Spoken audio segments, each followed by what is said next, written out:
Dans cette vidéo, on va voir comment devenir rédacteur web SEO et pour ça, j'ai invité Alexandre Montenon sur cette chaîne.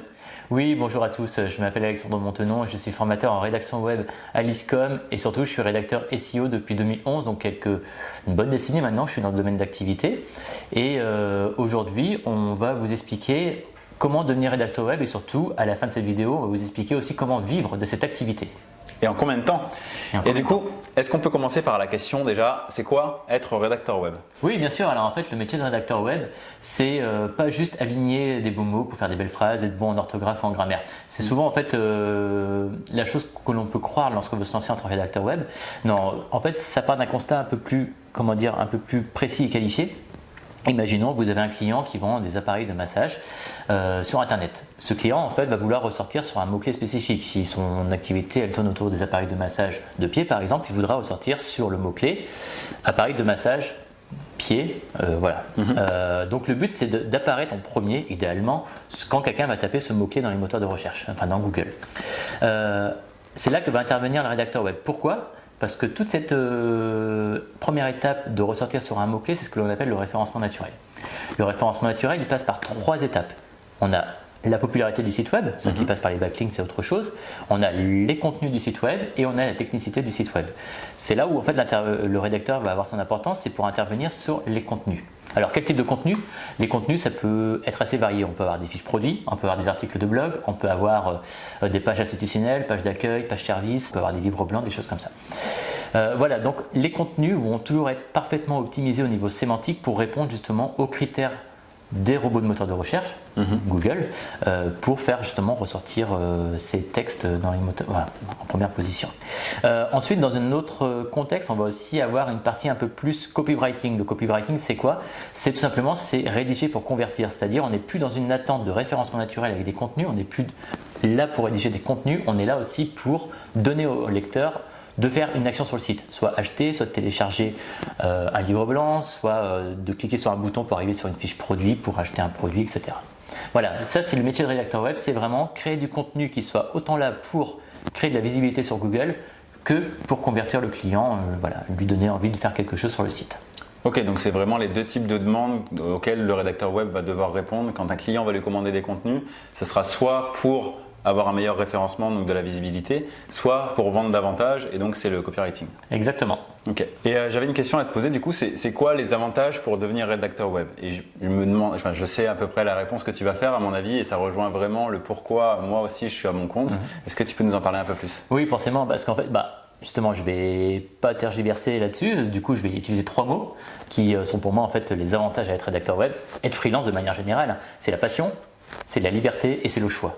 Alors la passion, tout simplement, c'est faire un travail que l'on aime faire, il n'y a pas de prix, de se lever le matin pour voilà, créer quelque chose qu'on a l'habitude de faire et qu'on aime faire.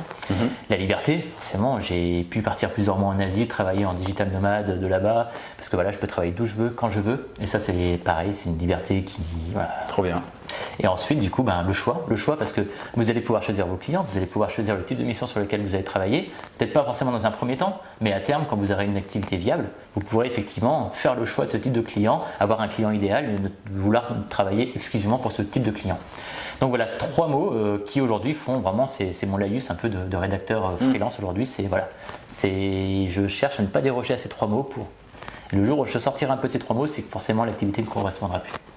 Ok, super. Et du coup, on comprend qu'il y a des gens qui ont envie de devenir rédacteur web.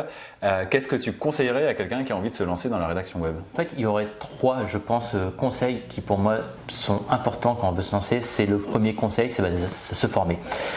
Pourquoi se former? Parce que du coup, moi, ça va faire à peu près 10 ans que je me suis lancé et j'avais pas de formation à l'époque. Donc ça veut dire, j'ai tout appris sur le tas, j'ai appris par moi-même, j'ai consulté des tas de blogs et il y a des choses en fait qu'on ne va pas pouvoir avoir à disposition quand on se forme tout seul, c'est du coup personne auprès de qui vérifier la véracité des informations, parce que sur le web vous allez avoir un tas d'informations, quelqu'un qui dit ça, l'autre qui dit ci, du coup vous allez avoir plein de sons de cloche différents et on ne sait plus forcément auquel se fier.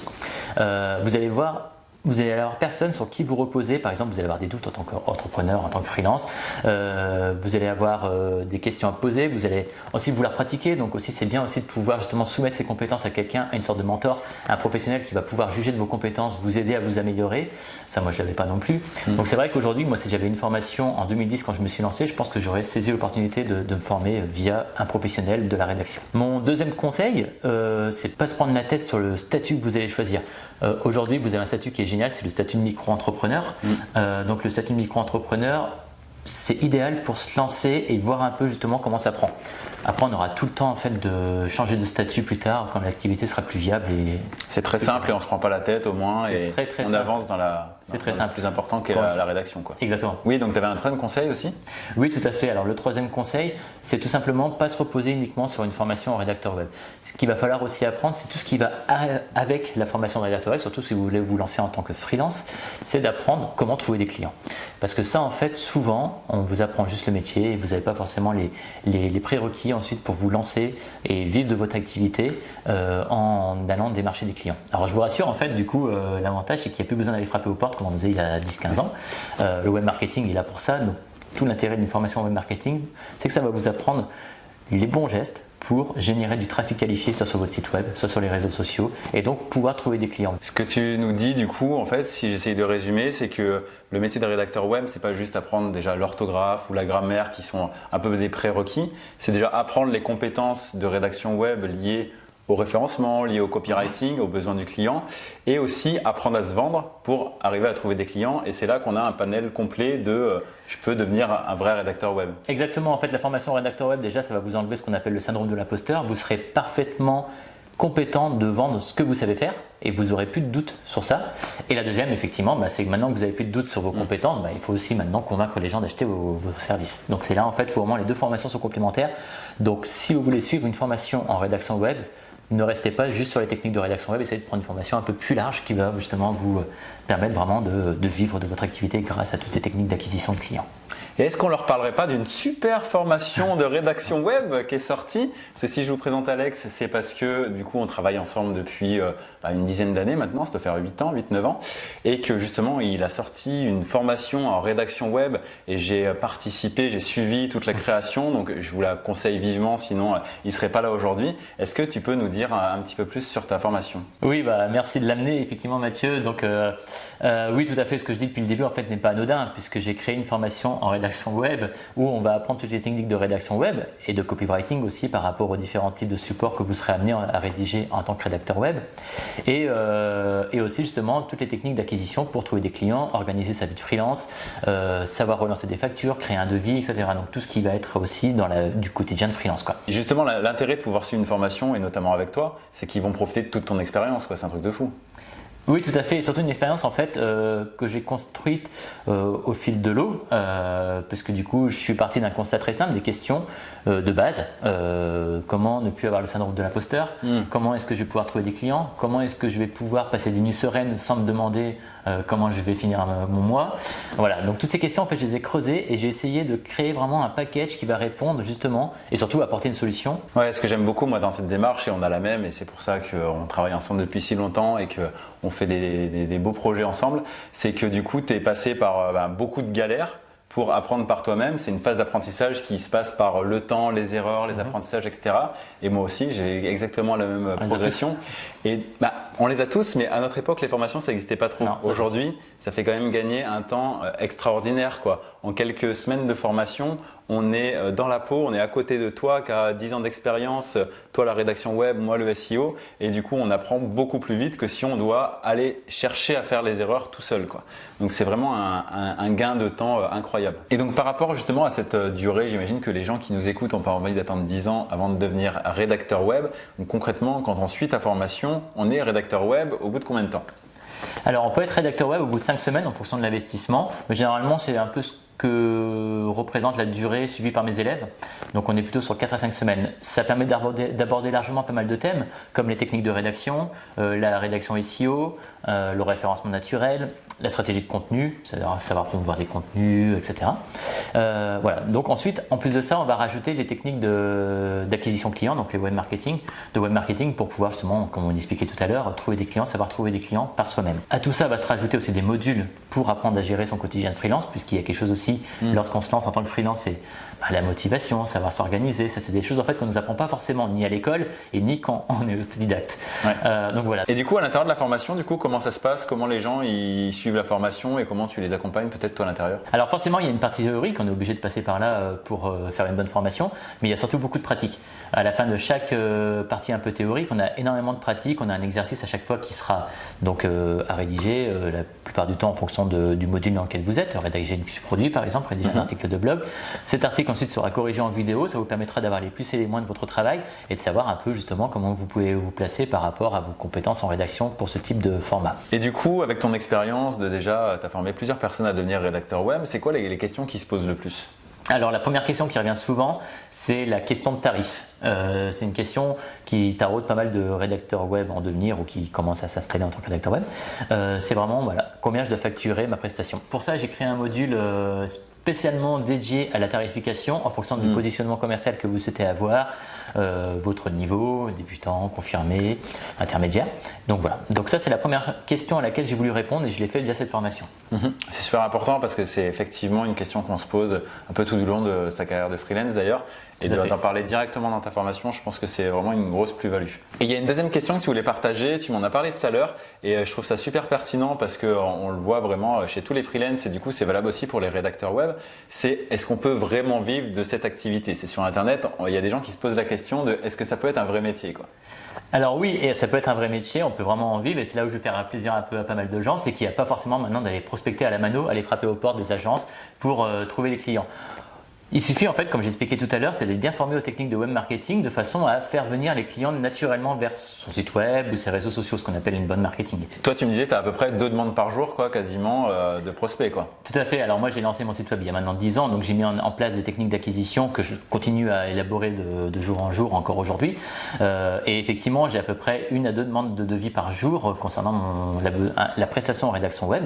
Et voilà. Tu partages ça du coup dans ta formation pour aider aussi les gens à se lancer? Exactement, en fait déjà tout le long de la formation c'est un peu ce que moi j'ai fait pour mon site web. Finalement j'ai appris la rédaction web, j'ai appris le référencement naturel et je l'ai appliqué pour mon site web. Ça veut dire que ce que vous allez apprendre c'est pas juste apprendre à devenir rédacteur web, mais vous allez avoir les compétences pour devenir rédacteur web qui vont vous permettre aussi de référencer vous-même votre propre site. Et est-ce qu'il y a vraiment du potentiel aujourd'hui de se lancer en tant que rédacteur web? Alors en fait, il suffit de regarder le nombre de créations de sites web en pleine croissance et de se rendre compte que tous ces sites web ont forcément besoin de référencement naturel. Et plus il y aura un besoin de référencement naturel, plus il y aura un besoin de rédaction web. Donc forcément, la demande n'est qu'en pleine croissance et elle est encore, je pense, à ses débuts, même si ça fait déjà quelques années qu'elle existe. Donc oui, je pense qu'il y a énormément de demandes encore par rapport à ce domaine d'activité et c'est la raison pour laquelle beaucoup de personnes se lancent. Et il ne faut pas avoir peur de la concurrence en effet parce que qui dit concurrence dit marché en pleine expansion. Donc se lancer sur un marché en pleine expansion, c'est vraiment le meilleur moyen aujourd'hui de réussir et en particulier dans le domaine de la rédaction web. Ce qui veut dire aussi, du coup, tu me dis si je me trompe, mais que comme il y a aussi plus de concurrence, c'est un métier qui se structure beaucoup plus, qui était un peu, tout le monde se lançait tout seul dans la rédaction web il y a quelques années. Aujourd'hui, c'est quand même beaucoup plus professionnel, c'est un vrai métier, ce qui fait aussi qu'il y a des vraies compétences à avoir, etc. Et qu'il faut se former pour être capable de correspondre à ce que les clients recherchent, quoi. Effectivement. Déjà, pour assurer votre crédibilité, si vous faites du one-shot avec un client parce que vous avez réussi à trouver des clients mais que vous n'avez pas forcément les compétences en tant que rédacteur web, ça va vite se savoir et vous allez effectivement rapidement perdre ce client. Ce sera dommage parce qu'en fait, trouver un client, ça coûte 25 fois plus cher que de fidéliser un client. Alors autant en retrouver un et le garder, donc autant avoir de bonnes compétences à la base. Ok, super. Et du coup, donc, pour suivre ta formation, c'est 4 à 5 semaines à peu près, mais pour réellement vivre de la rédaction web, tu penses qu'il faut combien de temps à peu près de l'expérience de tes précédents élèves? Alors je dirais pour trouver 1 à 2 clients, on peut à peu près miser sur 60 jours dans un premier temps. Ensuite, le but c'est pas de vendre du rêve, on va essayer quand même, on va dire qu'en général, une activité viable commence à arriver plutôt entre 6 mois et 1 an. 6 mois et 1 an. L'idéal, c'est que si vous êtes salarié, c'est que vous pouvez déjà dans un premier temps avec le statut de micro-entrepreneur conjuguer les 2 activités, ce qui vous permet de savoir si un jour vous dépassez votre salaire de salarié avec votre prestation de service, c'est le bon moment pour se lancer. Alors après, tout dépend de la motivation de chacun, de l'implication qu'on met dans sa prospection dans son web marketing. Oui, c'est forcément variable en fonction de ce que vous allez mettre en place tout simplement, quoi. Alors après, bien sûr, trouver des clients, ça ne se résume pas juste à savoir, à connaître des techniques de web marketing, ça dépend aussi beaucoup de l'implication de la personne, les capacités personnelles, l'enthousiasme, la motivation. Voilà. Donc ça, en fait, ça joue beaucoup effectivement dans votre capacité à faire vivre votre activité. Ouais, le niveau d'action tout simplement, des gens qui vont suivre ta formation et est-ce qu'ils vont l'appliquer tout de suite ou pas, quoi. Effectivement. Okay. Donc en gros, si on résume, quelqu'un qui veut devenir rédacteur web aujourd'hui, sa marche à suivre, c'est de suivre ta formation, donc 4-5 semaines. Après, de suivre aussi avec ta formation les techniques web marketing pour trouver ses premiers clients, peut-être 1 à 2 premiers clients dans les 2 premiers mois, et il continue comme ça, tout en ayant une activité dont il peut réellement vivre au bout de 6 mois à 1 an. Et là, il y a un vrai salaire, quoi, au bout du compte, quoi. Oui, tout à fait. Et donc, et suite à ça, en fait, tu as parlé pas mal de SEO et c'est là que du coup je reviens en scène, on va dire, vu que c'est ma partie et que justement j'ai une formation qui accompagne les rédacteurs web à aller encore plus loin. On va dire qu'avec toi, ils vont avoir les bases du SEO. Et c'est déjà bien. Mais après, il y en a beaucoup qui veulent continuer d'aller plus loin en termes de SEO. Et c'est là que moi, j'ai ma formation qui va vous aider vraiment à monter encore vos tarifs, vos compétences, la relation avec vos clients et de faire que vous ayez vraiment une entreprise au service de votre vie, que vous soyez épanoui dans votre business. Et ce qu'on a fait avec Alex, c'est qu'on a vraiment la même façon de voir les choses et on vous a fait un pack des 2 formations que vous retrouverez du coup en description de la vidéo. C'est finançable par le CPF si vous le souhaitez, sinon c'est finançable aussi avec votre propre argent. Et le but, c'est vraiment de vous accompagner sur le long terme. Vous allez vraiment appartenir à notre communauté. Vous aurez des réponses à toutes vos questions tout simplement et on vous accompagne sur votre nouvelle vie de freelance.